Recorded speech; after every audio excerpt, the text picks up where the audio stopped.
Thanks for coming back. Some of you may not have.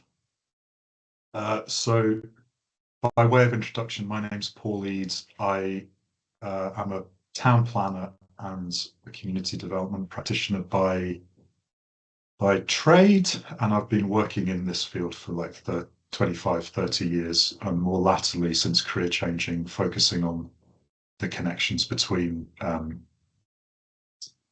planning and community development. And that has led me to this like really exciting place for me anyway, of being able to offer time and energy to support the work that's going on through local place planning, which can feel very tricky if you're coming to it for the first time. And so what I'm going to be talking about today this is session 3. So we're thinking about presenting local place plans. So the actual report.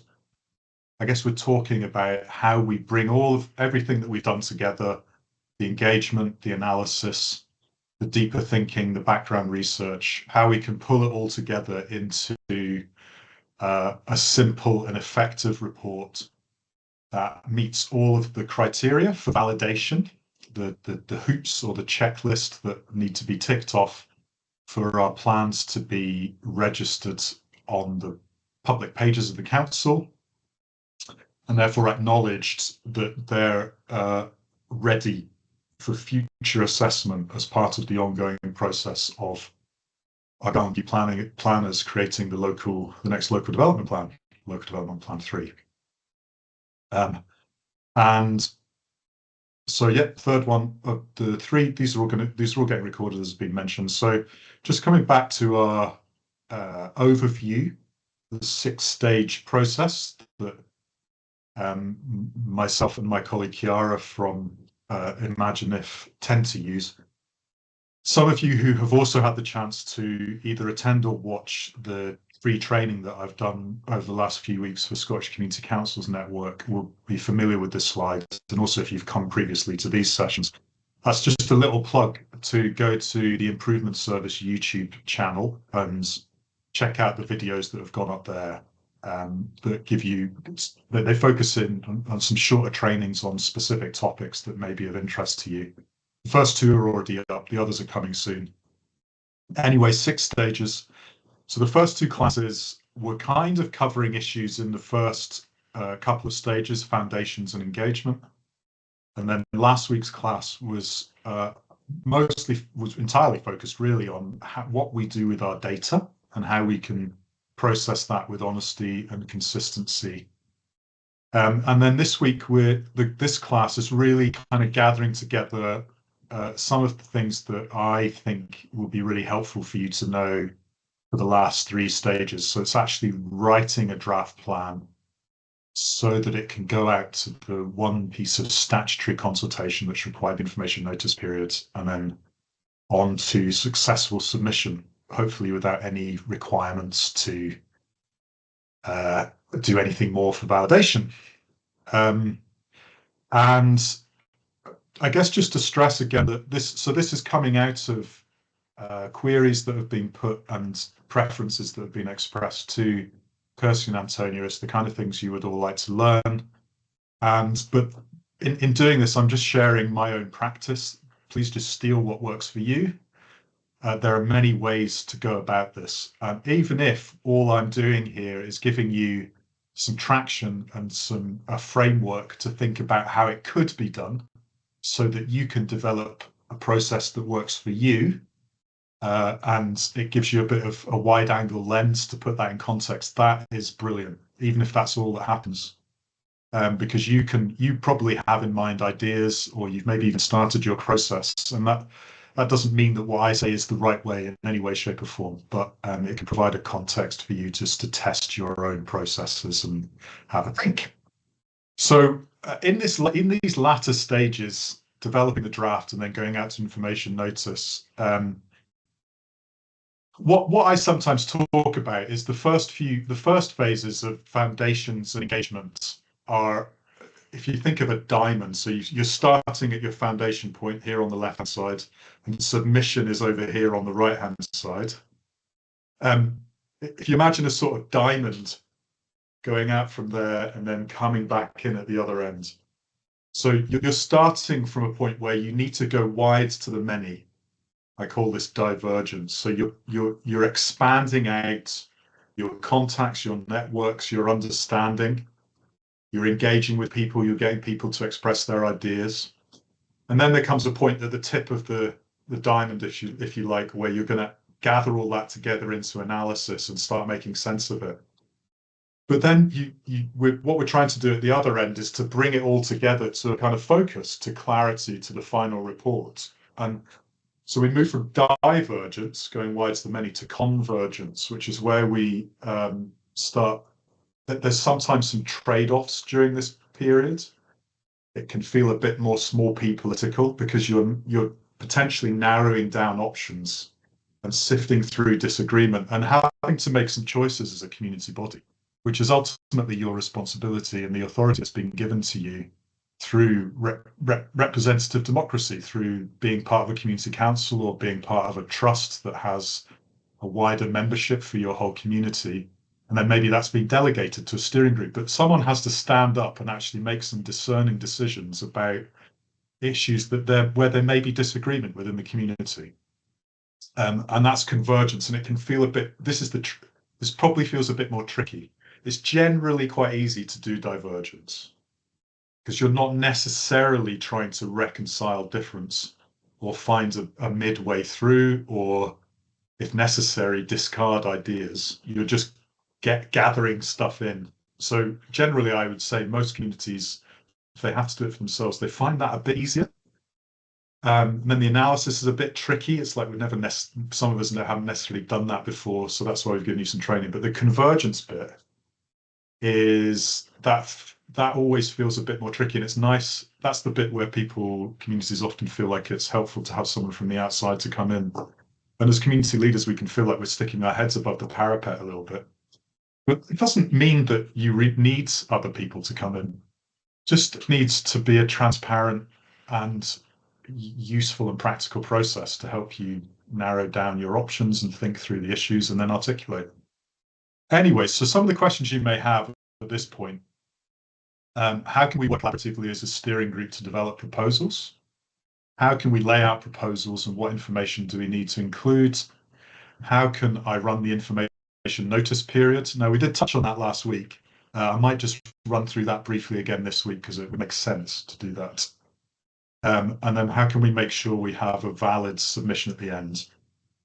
Just in case I forget to say this, the point of submitting your local place plan is not a zero-sum game. You don't submit it and then the planner says no, and that's it. The worst case scenario at the point of submission is that the planners go through the validation checklist that they have, which I'll share with you basically. And they might tick everything apart from one box. And they might come back to you and say, we don't quite have the information there. Could you provide more to enable us to validate this? So even if you get to that point and there's still a sticking point, please, please, please don't be discouraged. It's not about assessing your content. It's about going through a checklist. And it does feel discouraging to some community groups at this point to have your local place plan not registered because you put so much work in. But please don't feel discouraged. The planners just have to make sure that all the ticks are done so that they can show process has been followed, which is so important in planning terms. So, sorry about that message. Yeah, so just be aware of that. In all the work that we're working towards here, we're thinking about that checklist. We're thinking about getting it validated. But that moment isn't like pass fail. Okay. So what does a simple local place plan look like? Now, there are now quite a few registered local place plans out there across different local authorities. If you Google any local authority you care to name and type in local place plan, you'll probably come up with their page and with at least one local place plan registered. Some of them are much further ahead. So Fife has about 12 registered. That's where I would go, just to have a look at something. But it's a good question. Well, what's the balance? How can we keep it simple? If you go out and look at it all, you could see some incredibly complex ones that have had thousands and thousands of pounds put in them, like the one for Ling. That's the only one registered in Argyll yet, which it's nice to read, but just don't compare your efforts to that, please. It's done by lots of highly paid professionals, and it wasn't even really designed as a local place plan. It's just been submitted retrospectively as such, all the way through to really quite simple Word documents that maybe only focus on one or two sites. So there's a lot of different ways of doing this, but here's one that I've done recently that I think is it's not strongly graphically designed. It was mostly written by a local community, and I just came in and did some tweaking at the end. So it was for Errol in Perthshire, between Perth and Dundee. And this is actually out for information notice period at the moment, so it's a public document. And I've popped it up here, so it should just appear in a second. And I'll just briefly scroll through it. So you've got a very simple cover page. Do the best you can with the graphic design that you have. Some nice photos of your local community, just something a little bit eye-catching for the community. There's a simple contents page, and the four chapters we've got in there are introduction and context, the actual local place plan proposals, a section of statements, which are basically the planning statements that express how your proposals have regard to National Planning Framework 4 and the Local Development Plan and any applicable locality plan. And then here, they've also taken some of the data and created some basic community action plan projects. So not just LPP proposals, but some projects and initiatives, because they cast their net wide. They got loads of data back. Some of it was relevant for planning, some of it not. All relevant to community. So they did a simple community action plan. So we've got some endorsements, some acknowledgements. This all goes towards your community statement of support. So it's just nice to have that at the beginning. And a page of acronyms, simple introduction, like we've maybe got 4 or 5 pages, a couple of pages just outlining what Errol's about, what the purpose and scope of the plan is, the overall priorities, a little bit about the structure of the report, a map of validation criteria, a map with the boundaries of the local place plan. I'll come back to all of this more detail. A little bit of the planning context, because they're imagining that people in the community are reading this as well. So you're keeping in mind that you've got 2 audiences. That's why I create a separate statements chapter, which has the planning-y bits in, so that people don't have to read them particularly. And not many of us are really that invested to do that. A section just explaining to the community, well, what we've done, how we've gathered this information, and how we've made the decisions. How that we've got some speech boxes where if you remember last week, I said if you see any really pithy quotes in the data, just grab them and put them in a separate document so that you can then drop them in as little call outs. Some nice photos, how to get involved. And then in this version so this is the draft version that they've sent out to the information notice period. So they've got a section just explaining what the information notice period actually is, explaining what the meaning of the consultation responses that people give has, and how those consultation responses will be dealt with, etc., etc. So in Errol, they've decided to go beyond the statutory minimum for the information notice period and not just send it to their ward councillors and surrounding community councils, but also to go back out to their community with a Google survey and actually gets people's take on every policy proposal that they've put forward, which is something that quite a lot of communities like to do. So then chapter 2, intro, there's a simple table of the 11, I think, proposals. And here we've linked it to some of the CAT projects. Now that clearly you don't have to put your CAT projects into a local place plan report for submission. This is just the version that we've done here because we've done a bit of both. And then I sometimes throw in just for each proposal, I also just put in a sort of status element for it. So some proposals might actually be talking about a project that's actually being delivered at the moment. Some of them are actually more concretely planned.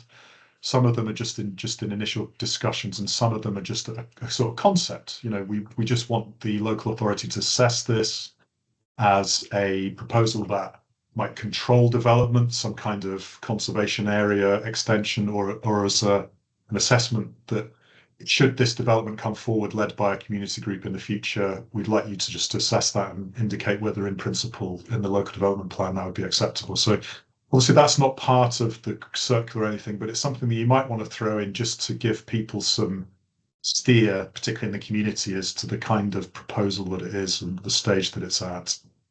And then we've got an introduction just explaining what this chapter is all about. So then we move into, we've got an overview map for all the local place plan proposals. So this group actually used Parish Online to draw the walking routes and to have a map of where all their important community buildings were and all the sites that they want to talk about. And then because an overview map for that area was a bit, you need a bit more detail, they've got a few more zoomed in maps just to give people some context before each proposal. So here's the first proposal. It's a simple layout. Proposal A, this is what the proposal is all about. Here's a map of the area we're talking about. There's a photo of the high street, a description of what the proposal actually is, the proposed policy, a vision for what it's trying to attain, and then some of the detail, and then a little status box. So this is a concept. It's not something that is actually happening right now, but we want it to be assessed. And so on. So proposal B, again, simple mapping done in Parish Online, some call out boxes, and so on, all the way through. So you do all your proposals that way. So they're all very clear, maybe one page per proposal. I quite like landscape format. For the core paths one, so what they've done here is they've actually defined some key paths that they would like to see developed and established in Errol. They've given them each proposed path a name and a number, and then they've done separate map drawings for each where those path routes are that they're imagining. And then they've also just, what we put in is we've dropped in a map for context, taking the existing local development plan from the interactive mapping for Perthshire, just to show people, well, this is the wider context of the existing core path network, so that that's immediately available to see how their paths might reinforce or extend that. And here's a map just where you just say, well, these are the assets and property of value to the local community, and you identify them. So that's an invitation as part of a local place plan process. So it's all, it's all pretty simple to lay out, I hope. And then chapter 3 statements. So this is where I tend to do a bit more work on this stuff. I've seen local place plans registered with maybe 1 or 2 pages of a statement saying this is how our plan relates to the local development plan and national planning framework 4. But I tend to go a bit further, and that's where Errol brought me in. So I try to use this as a moment to actually argue with the strongest policy and with as much clarity as we can, with the strongest policy arguments, the reasoning why we think these proposals should be accepted, thereby expecting the planners to come back when they come back to us and say why they have or haven't, to address all of these strong policy reasons should they decide not to go forward with those policies. Like, we want to put this forward and argue that, and not just, although you don't have to go into this detail, and the planners who assess this document should be doing a lot of work on your behalf and making these connections and doing the assessment. A lot of communities want to go that bit further and just make it really explicit in their plan how they see the connections and the kind of things that they want to ask the planners to assess. So what we've done here is we've just acknowledged we've literally cut and pasted the existing planning context for the settlement of Errol, from the existing LDP. So that is acknowledging how we have had regard to the existing planning context, and this is what it is. And that all of our statements are taking that into account. And then, so for each proposal, you can see that we don't expect the community to read through all of this, but equally, there are lots of people in our community who are interested in this and who find it very interesting to have it almost put on the plate to them which NPF4 policies say what about the kind of proposals we're putting forward. So what I do is reminder of the proposal, indicate what constraints there are that we know of, if we've had the time to research that, so we know that the high street is in a conservation area. What pre-development steps might be required. So we might need a community consultation, again, a deeper one for supporting the high street as a local retail centre. We might need a transport assessment. And then we just make really explicit and recopy the relevant text from NPF4 and the specific policies that we think reinforce our proposal at a local context level. Remember from previous sessions, the idea is that you use national policy and link that, NPF4's national policies, link that to your local proposal, your local policy proposal, to reinforce and strengthen it, so that at the regional level between the two, there's an assessment that has to be done and it takes that into account. And then what I do is I say to the steering group, well, put in a description of how you've arrived at this proposal, so that this helps people in the community to understand more about how you've arrived at your position and your proposal. Like, it's an opportunity just to say, well, this is where we got to this and how we got to it, and to add in any further reasoning that explains, why you think this is a good proposal. So that's just a bit of added value. It's not required. But as you see here, what I say here is links to LDP, NPF4, and justification where not aligned. That is basically meeting the needs of the statement of community regards to other plans. You're talking to that and putting in as much evidence as you can. So I do that. It looks a bit wordy, but again, you don't. It's a bit planning-y. You can't avoid that. But this chapter is really trying to speak to the planners rather than necessarily to the community. Again, this is just one way. So we go through all of those, and then towards the end, in this case, you may not be deciding to do this, but you can then maybe put in a chapter with your proposed actual project. So this is stuff that may or may not have a planning implication, but it's more about guiding your community as to things that you actually want to advocate for in terms of service delivery, or actually make happen yourselves. So initiative, action, how it links to the LPP proposal, where the location is, and who might take that forward. Now, that's a little bit of a delivery plan. They haven't had time to design and think about timeframes, indicative costs, all that stuff there. They've decided just to put the results in for now, and they're going to try and expand their cap later because they just needed to meet their LPP deadline. So you just a simple cap, layout, and then finally what I do, if you go to Planning Aid Scotland's resource page, I wrote or rewrote a guidance document, and it's in 4 parts, and in the appendix of one of these you can get a Word version of this document, which is essentially the validation criteria list based on the LPP circular, but we made it a bit more simple.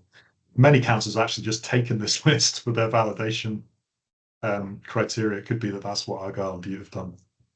And why I include this is just to make it crystal clear, both to yourselves and to the planners, how you have met the validation criteria and where that is in the document. So that's going to help you make sure you've got everything and provide you some reassurance. And then it's going to be really clear to the planners. They can just go to this page and go, okay, this is where it is, and this is how I know where I need to find it in the document. There's a bit that needs to be filled out here for this plan because we haven't actually done the information notice period yet, but we would put in here all the information that's required to show that you've done the information notice period well, and then additional maps that have zoomed in for clarity, particularly around the walking routes. Okay, so that I would offer that that's a pretty straightforward local place plan that should 100% get validated and contains all the content and lays it all out in quite a good, simple way. Certainly, Errol would pleased with that. Mostly written by them. I tidied it up a bit and added some value. So just stop sharing the actual proposal and go back, the actual Errol local place plan. So I wanted to give you that as an overview. And if you Google Errol local place plan right now, you'll come up, or information notice, you'll get the link. You'll be able to download it. So because that's a public document now. Okay, so coming back to screen sharing. So, well, what are we obliged to include? So we've already seen that checklist. So let's just have a look at that again. And what I've done here is I've color-coded the 12 elements into like 5 broad things that we need to do. So what do we need? We need a copy of the finalized local place plan. Great, that's pretty obvious. We need to have included in that some basic information. So a confirmation of the community body's status. Now, if you're a community council, you just say, we are X community council. If you're not, if you're a trust, you say, we are a development trust or a charity that meets the criteria of a community body in the Community Empowerment Act 2015. And here's why, and here's the elements of our constitution that prove that. Then you put in contact details for your organisation, whatever you want to put there, and then you need a map of the boundary of the local place plan. That's pretty straightforward, right? That's not too hard. In terms of the core content, we need a statement of all the proposals. So we saw that in the previous document. It's just one page is what I do. Here's the proposal, here's the information you need to know, here's what we're proposing, and here's a zoomed in map for clarity. Although that's not strictly required. And you need, in addition to a boundary map, you need an overview legend map of some sort that shows really clearly where all these proposals are, maybe with the same numbers that you've allocated to each proposal. And that's also should be relatively straightforward to do. I'll show you how to do that in a minute. The next bit in blue, this is probably feels like one of the trickiest bits for some communities because it feels like you have to get into all the policies and learn about National Planning Framework 4 and the Local Development Plan. I'll explain some of that later, but basically these two here, 7 and 8, a statement explaining how the local, I'll just read them out and I'm going to make a comment.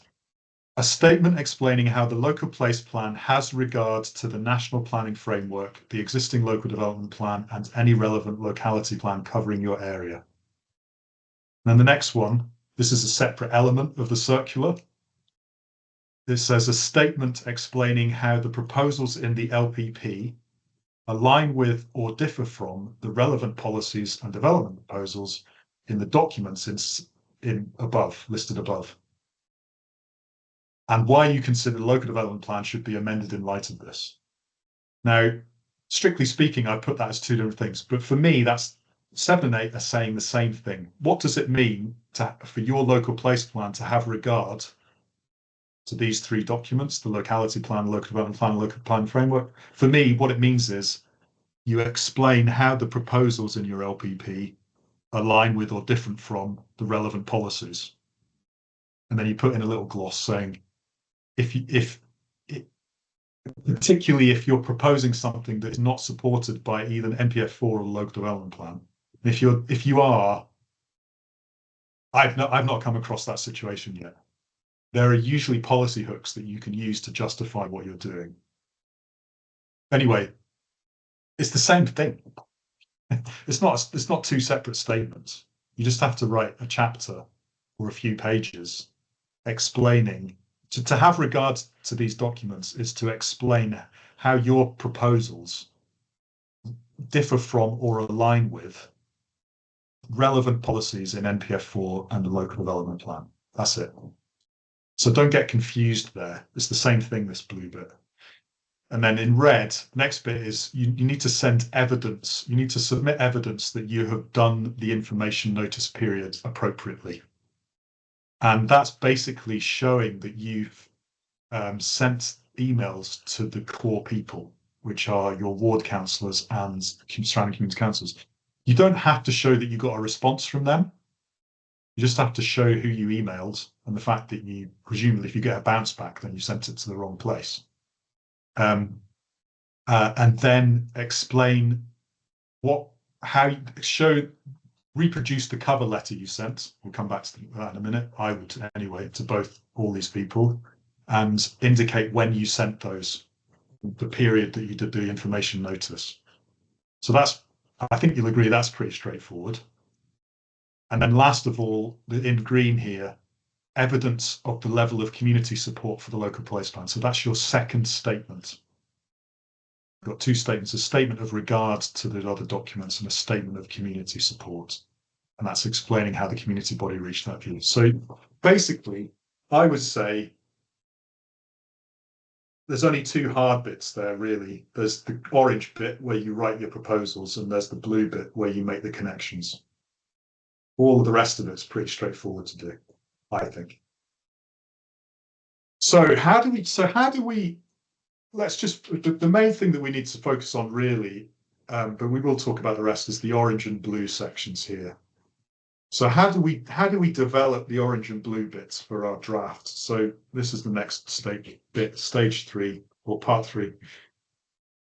Briefly, how do we do?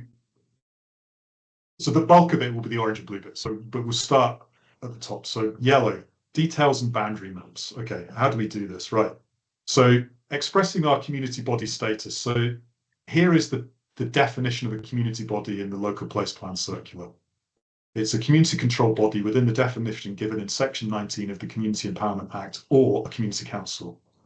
So if you are not a community council, you need to go to section 19 of the Community Empowerment Scotland Act. And here are the 6 things that your community controlled body, now usually a SCIO with a 2-tier membership structure with a geographical boundary as part of your constitution, i.e. the community that you serve, and the option for people to join your body is basically enough. But you do want to just double check that your constitution complies with this. Some community groups there may be some elements here that you need to tweak on your constitution, at which point you would have to do a wee EGM to do that.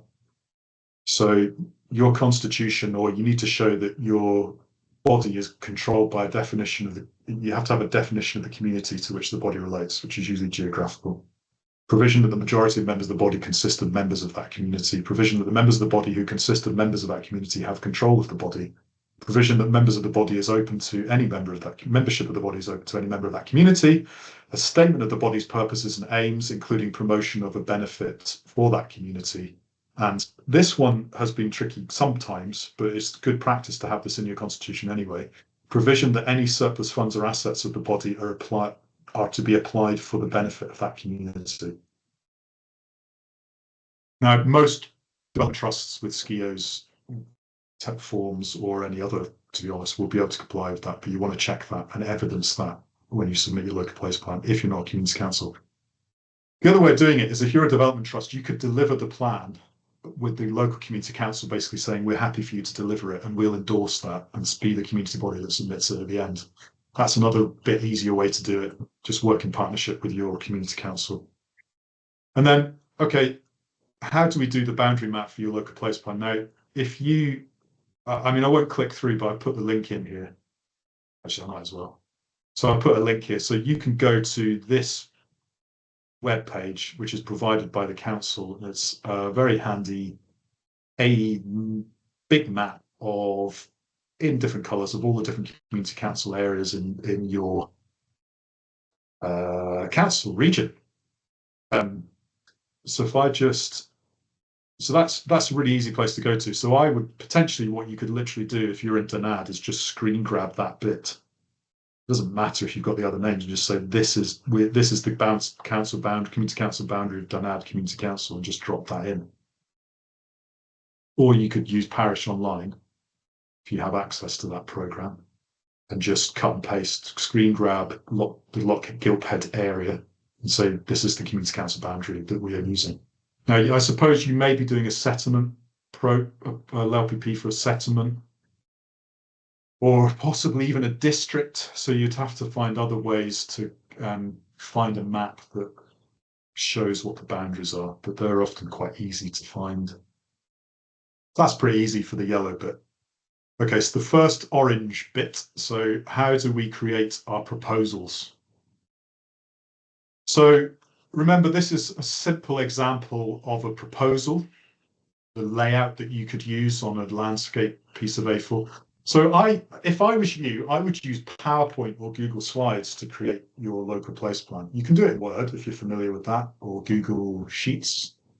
Google Docs, maybe. But you'd be surprised, it's a lot easier to manipulate images and do layout in PowerPoint. You'd be surprised that you get a pretty high quality output landscape in PowerPoint or Google Slides. So if you remember, I showed you this. So here's an example proposal. So you've got, this happens to have some CAP project details as well. So community garden, there's a red line around the site that we're talking about with a number. Here's an image of what we think this community garden could look like. Here's, for the CAP project, here's our lead organisation, delivery times, first steps, LPP proposal. Here's how it aligns with NPF 4 policy 9 and 25. And what we're asking for is, through this assessment process, could you give us planning permission in principle by allocating in a local development plan that this would be an acceptable change of use? That's really simple layout.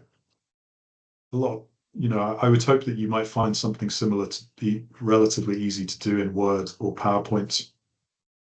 But the trick, so that's where we're trying to get to. But of course, this stage of how do you work up proposals as a steering group, this is a convergence element.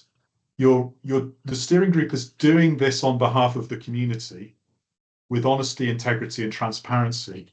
But what we need to do is move from the data that you've gained through your analysis, which we looked at last week, to actually formulating concrete proposals. Now, how can we do this? Now, I can't. The way I do it, what I recommend doing is, once you've got that clarity around the data, is to nominate.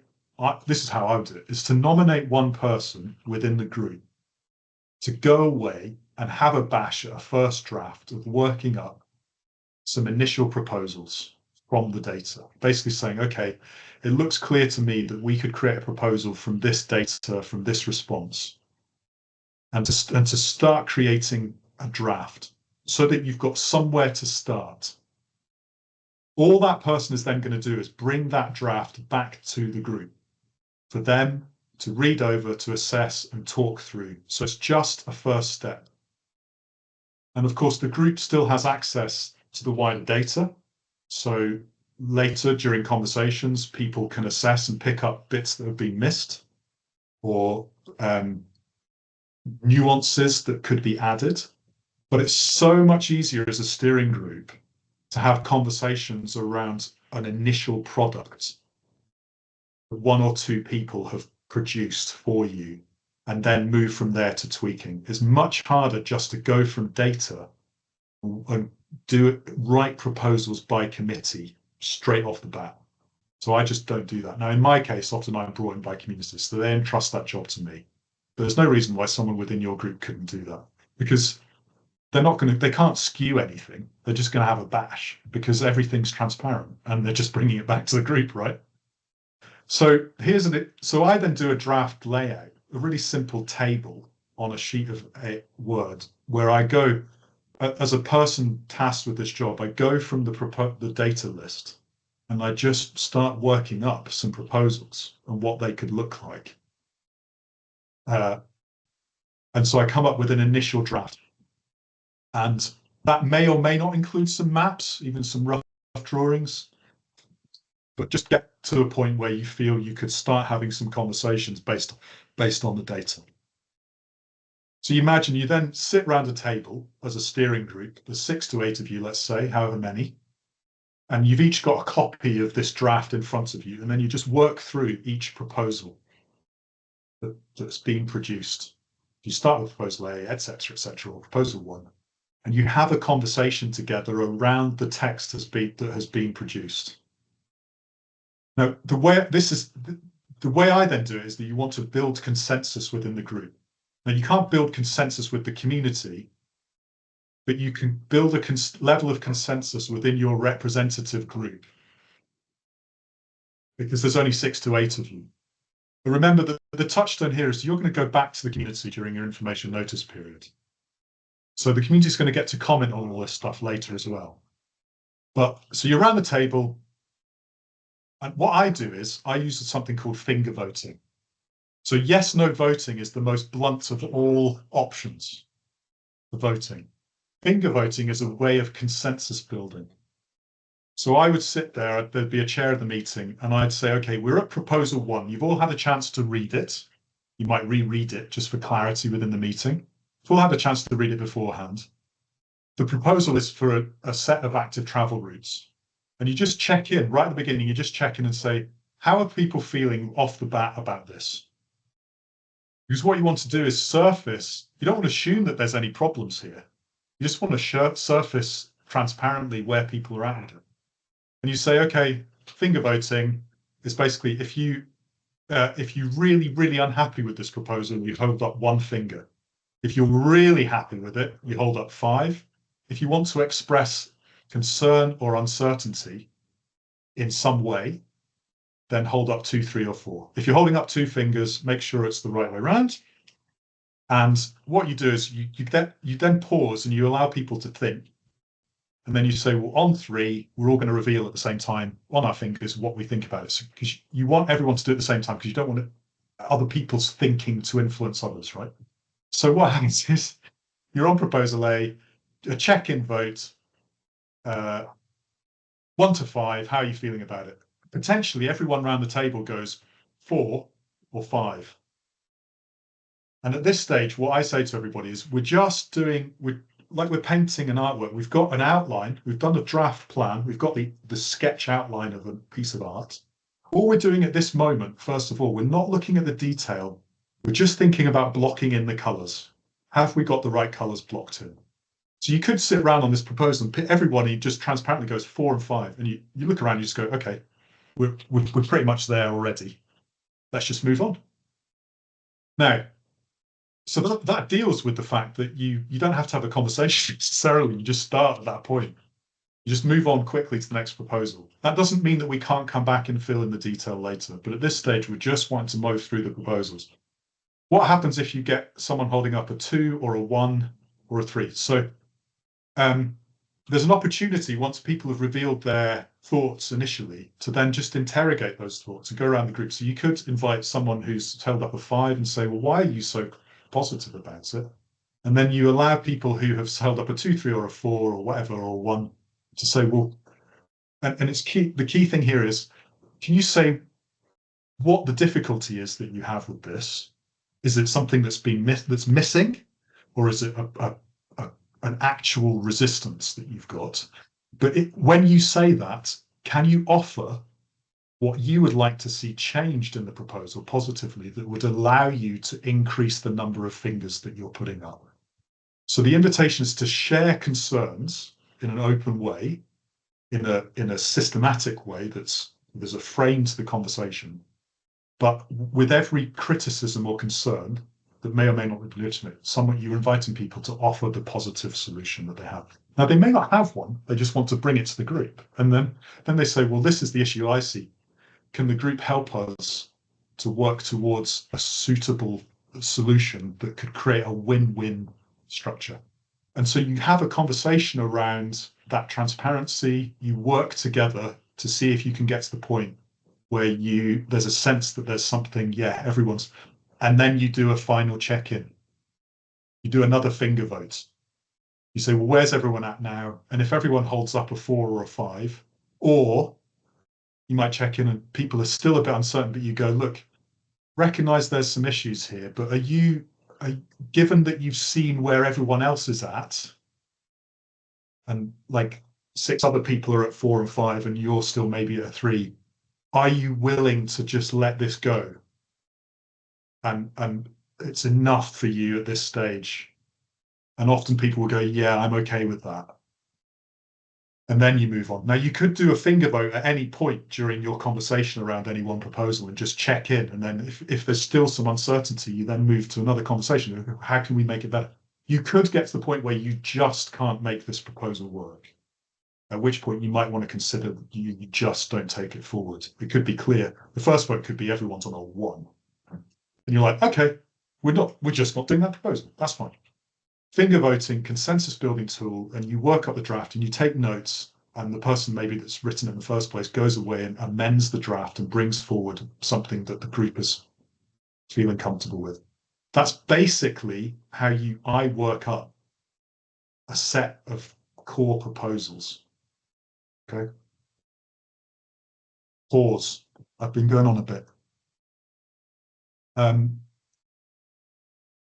I think if it's okay, I'm just going to keep going. Is that all right? I know there's a lot here. We're getting recorded. You can all come back to this. It's probably easy to do that. So the next bit, legend maps and individual proposal maps. So how do we do that?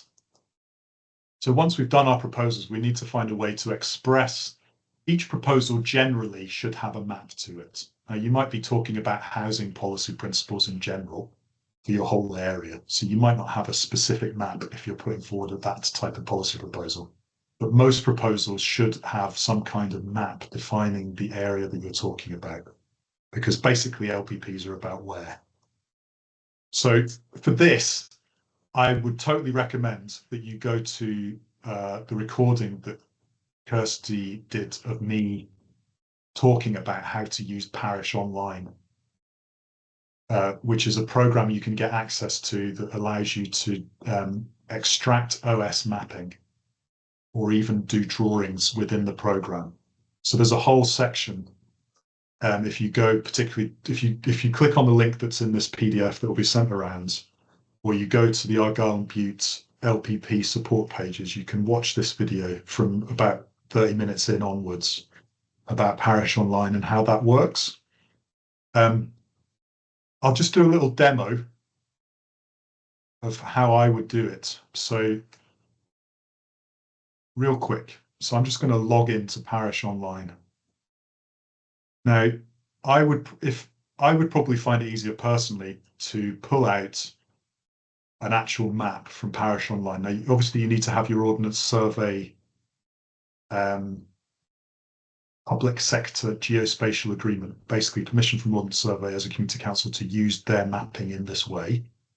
And Argyll and Bute will require that as part of validation. But if I would just zoom in his Jura, I would just zoom in to the bit that I want to talk about. So here's,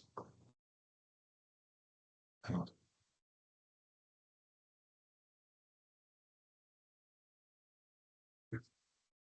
Let's see quickly, too soon. Craig House, so here's the mode settlement. So I find the map layer that I want. I then go to print. I want a PNG image file. That's about the right size. I could change the size or the layout. I think I'll include a north arrow print. Computer thinks to itself, sends data to a server, pings it back. Open that up. Copy image. Word document. Actually, no, I wouldn't use Word. PowerPoint document.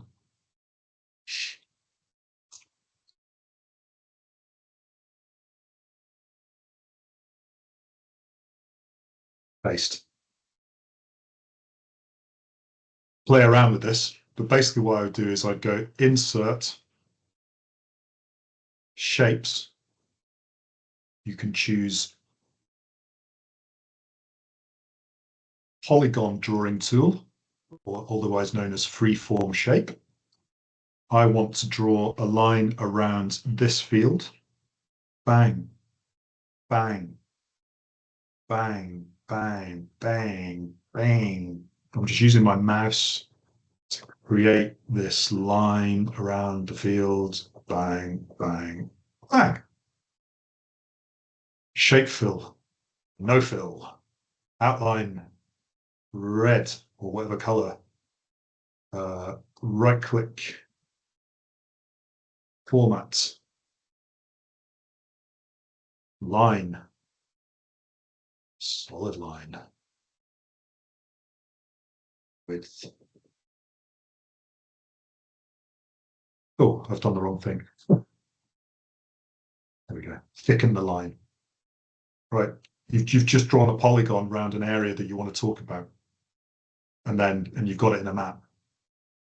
Or the other one you're going to need is shape, line, probably straight line generally. I want to draw a line that shows that as an active travel route. So I put in the line, I go to dashed arrow, perhaps, change the color to whatever, yellow, thicken it, bang, bang, bang, bang, bang. That's not a good background color. Change it to red. There you go. That is proposal 2. That is the direction of the active travel route I want to see. Literally, that's what I would do. Stop share. Actually, no, I won't stop sharing. I'll just take that off. Okay, I genuinely want it to be as simple as that. You could make it more complicated, but that's how you would create your map, and then you would drop that into your document. And it's the same thing to do a demo map, a legend map. But what you would do is, I shouldn't have closed that. Will my copy paste still work? Paste. Hooray. So in terms of the legend map, what you can do is just insert text box, drop that 1. There you go. That the fields that I've taken the line away from, there you go. That's proposal 1. Just drop in a number. And you do that on maybe a bigger scale map that you've exported as a PNG from Parish Online. Okay, so I think it's as simple as that. Now, you can use Parish Online to do all of the polygon and line drawing work within the program. It's genuinely not worth my time, if I'm honest, showing you how to do that here, because through the link that is on this page, if you click on it, there is a myriad of really helpful videos that show you how to do it. And it's literally, if you want to do it in Parish Online, it's just being curious, watching videos and then practicing. But even with PowerPoint, exporting the image is really straightforward, I think you'll see. Okay. Blue bit, the second hard bit, statement of regard to other plans. Okay. Remember, this is only one statement, really. So you saw this before as a table, proposal, links, LPP, steering group position, further reasoning. Only the first line is really needed. The added bit is just for the community to read, to help you express yourselves. So here's the requirement, again, just explained here, but the basic thing is what you're trying to do is construct reasoning for a reasonable argument in planning terms based on the content of the policies that you can read about your place in the local development plan and in the National Planning Framework for. Now, unfortunately, there is no shortcut to just going and reading these policies. And when I'm writing these statements, I literally sit with NPF4 first of all in front of me, side by side with the proposal I've got. I go through NPF4 and I reread I identify the policies that might apply. There's 33. And then I read through those policies and I go, is there anything here that contradicts or aligns with or justifies, supports what my local policy proposal with. And if there is, then I cut and paste that text into this document. If there's something that glaringly doesn't support it, and I think I have an argument that can counter it, then I would also drop that in and I'd put my argumentation in there. So the tricks here are put your best argument forward, try and put forward things that are material to the planning system. Again, another whole other topic, but if you click on the link in my PowerPoint, you can go to the webpage of Planning Aid Scotland that has a guide on material considerations. Look at, have NPF4 local development plan and your local locality plan, if applicable, in front of you. And then throw in as much evidence, data, assessments, or reports as you can get your hand on. That could be other documents that the council's produced, like a climate plan or an active travel strategy. Could be the national transport strategy, or so much depends on your capacity and time. You might have a local conservationist that's done a stage 1 survey for you to justify a conservation site. You could throw in that report as evidence. You could put in data that you found to justify demographics or housing stats. All of these would be relevant to drop in quotes from other council strategy documents. Now, again, you may be like, what's NPF4? How do I even get my head around that? Now, again, I don't have time here, but the sixth of the 6 free training sessions that I did just recently, just last week, actually, this one, for the Scottish Community Councils, was me and Chiara talking about NPF4 as an introduction. Now, that video isn't up yet, but if you go to the Improvement Services YouTube channel, in the next couple of weeks, it should appear, and you could watch that to get a wee intro to NPF4. Okay, so in a sense, that is kind of straightforward, isn't it? So you have to learn a bit more about the policy documents. You might have someone who's a bit more geeky on or who's on the planning committee within your group that can help you. Possibly Dory, for example, in Helensburgh, you might see if you can get my former tutor, David Adams, who I know lives in Edinburgh, to come and give you a bit of help, for example. You just build up your statement of regard to other plans that way. Okay, coming into land. So I'll do this briefly because I did do this in the last section, but so where we've got to now is we've started building up our draft plan, and we've got a list of proposals and we've got a list of statements. Now, for the information notice period, I don't put out the finalised plan with all the extra bits and gubbins. The information notice period isn't about people commenting on the wrapper around the gubbins, around like the context, the introduction, around the proposals and the statements. It's basically saying, councillor, ward councillor and community councils, here are our proposals. Here's an opportunity to put a representation into us as to how you feel about them, to give us your comments. So I don't send out the fully fledged report. I just send out the real core content. And I send an email. Remember what I said at the beginning, evidence of receipt response is not required, just evidence of the emails being sent and what addresses. You might want to actually screen grab the email you sent out, because it'll only be for 6, 7 emails at most, depending on how many community councillors you've got around about you and how many ward councillors you've got. You could literally just screen grab the date, time of the email and who you sent it to. Oh, I thought I put something in there. I hadn't. Okay. So if you go back, sorry, I thought I put an extra slide in there.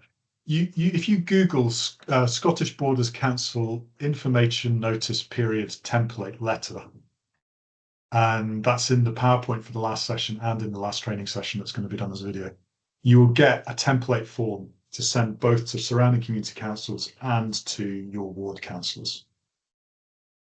And I also taught, in fact, I've just realised I'm not going to go too much into detail because it is on the last session. If you then want to go out to your wider community, I explained in the last session how to do that.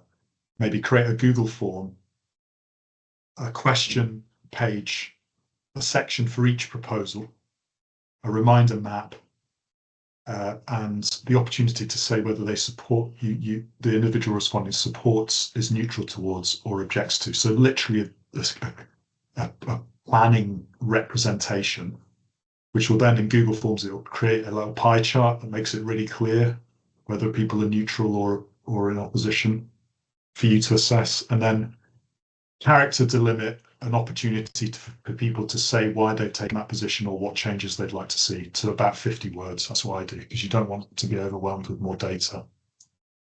But basically, for your actual report, you just want to put in the evidence that you have run the information notice period appropriate and who you've sent it to in statutory terms.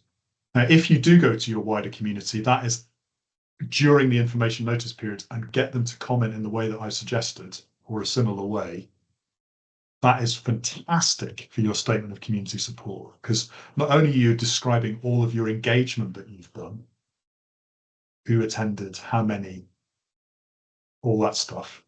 Brackets, by the way, I don't send in the actual data. I just make it clear that the council officers and the community could see the data analysis if they want to. I don't actually put that in. But the statement of community support, which is our last green bit, if you do go wide to the information notice period, right, to the community, you're going well beyond the statutory requirements. And then you're getting actual feedback from the community on your actual proposals. And the benefit there for me is you can then assess that. You're not obliged to make any changes to any of the representations that come back to you from anyone, but you are invited. You could write up why you haven't made any changes. And what I do is I submit all the comments I get back through the information notice period to the planners. Now, strictly speaking, the LPP guidance says a short statement. But if you've got all that stuff from the information notice period in a Google form anyway, then you could just rearrange it and submit it all. But the best thing about that is you're basically saying, okay, to the community transparently, we know we had to take a position. That's our job. That's the job of the community body. We have to take a position on these proposals somehow. We know that there's disagreement. We've tried to address that to the best of our ability. But what we are also doing is, if there remains disagreement on these proposals that we haven't addressed through our convictions, or because we just didn't, because we didn't agree with them, we are transparently still sending all of those disagreeing comments to the final arbiter, which is the council, to actually look at themselves. So what you can then say to your neighbour who disagreed with you is, look, we had to come to a position as a community body. That's our job. We collaborated. We're a representative body. We listened to everybody, and we sent in your dissenting comments to the final arbiter. And you can see them transparently what they are online. And I don't think people in your community can ask any more than that of you. I think your backs are then covered. Anyway, here's a little description of the statement of community support. Should have a brief description of consultation activities, an estimation of the number of interests and people, organisations involved, a brief summary of what views were expressed, supporting and disagreeing. I think just submitting all the supporting and disagreeing comments through from your information notice period is just do that. If you've done it, it's a really, really good thing to do. So remember to take some photos during engagement events, capture the dates, attendees, and numbers. Remember how many people turned up, when they happened, so that you can write your statement of community support. Almost done. Now then, here's what I do is I work to a template structure. So, and I've given you a link from this PDF. When I'm working through writing up the local place plan, I have these key chapters to show what elements and how I need to include, and I just work my way through, and I update the status to show whether I've done that bit or not, whether that's complete or not. But basically, you need the front matter, you need a cover, you need acknowledgements, you need acronyms, all that stuff like you saw in the original Argyll document. An introduction explaining what it's all about, so that someone from the community coming to this fresh might be able to get a grasp on what's happened, how you've come to this, how they can still be involved. You might want to put a chapter of context in, showing some of the research that you've done into the basic data and figures, or a bit of the story of your community and the history of your community. a chapter with your proposals, a chapter with your statement of regard, appendices, including your information notice period evidence and the statement of community support, and then any additional documents that you want to submit, say a volunteer-led stage 1 conservation survey of a field that you want to provide evidence for. So I've put this up just to show you, so you can then click from this link on the PDF through to get a Word document of this template structure that you can download and use for yourselves. Top tips coming into land. Ultimately, I hope that that has demystified how to work up proposals, how to do a pretty straightforward but entirely serviceable and readable local place plan document. Ultimately, do the best you have with the best you can with the knowledge and time that you have. My recommendation is have one person take the draft data and trust them to develop a first draft, as I said. It was much easier for a collaborative consensus building process within your steering group to work up those proposals from the starting point. Just literally read NPF4 alongside the proposals once you've clarified them and build up your statements chapter. And as you go, you'll learn more about the policies. You can, doing that for the existing local development plan, just to throw that out there, it's a little bit weird because you're trying to create policies to influence the next one. Okay, but that doesn't mean there isn't still stuff in your existing local development plan that could be relevant. Partly because you might be putting forward a policy proposal that basically says, keep this proposal from the existing plan, don't change it. Keep the greenbelt boundary. Keep the position on the percentage of affordable homes that's required for our area. So that's literally why you would quote the local development plan existing. You might also quote or show what's in the local development plan as existing because it says something about a site that you disagree with and that you would like to see changed in the next plan, at which point you say, we realise that this is already allocated for housing. We don't think it should. It hasn't come forward for development. It's actually really good for conservation. So although we acknowledge that, and here's the description, we think that should be deallocated and instead recognised as a local biodiversity site. And NPF4 says this and supports that should happen. If I don't know, so there's another, very briefly, there's another stage of the process that your planners are going through, which is called, they have to create what's known as an evidence report, which is basically they have to go to, if they were writing a dissertation, they have to go to their supervisor and say, this is our plan for how we're going to write the plan. Is it good enough? And the dissertation supervisor says, no, you have to do a bit more work on your plan to write the plan, or yes, go ahead. The evidence report often has a lot of incredibly helpful data that's already been done by your local authority that you could then grab onto if it's been produced, which it hasn't yet for the Argyll and Bute area, but it might have been produced by the time you actually write up your local place plan for submission in December, right? If it has been produced, that is use that document because it is the embryo. Not only NPF4 is the embryo in policy terms of your local development plan, but it's the embryo of your regional development plan. Okay, and it's going to have loads of evidence and statistics that justify what the local authority's position is on a lot of stuff. You can grab all of that as evidence. You can basically say, okay, justifying our policy proposal, not only does NPF4 say this, but the evidence report with this data that the council themselves have produced agrees with us. So put it in there. So hopefully that will come out between now and December, and you can then bring that into. Keep the statement section separate from others, from the rest of it. You don't have to. You could put in your NPF policy justifications, but that's just makes it a bit easier to communicate to two different audiences. And don't forget that you can use the information notice period to actually test ideas. So you might have got to a point as a steering group within your proposal making process where you're all like, well, we think that's the right proposal, but we actually genuinely don't know what the community thinks. So you could put that out. There's the benefit of doing your information notice period a bit wider to the rest of the community is you could put in draft proposals that you genuinely just want to find out what the community thinks. And they could come back and go, we just don't think that's a good idea. And then before you submit, you just pull that proposal. So after the information notice period, you've got a chance to change your proposals, which is just good practice because you're listening to the community, or remove them. What I suggest you don't do is add new proposals after the information notice period, because if you do that, people would probably rightly expect you to do the information notice again.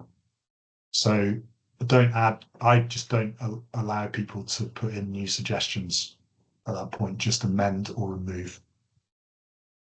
And that's what I put at the bottom there. So I did have a section on information notice period. So I've replicated the slides there from the last thing. Almost finished.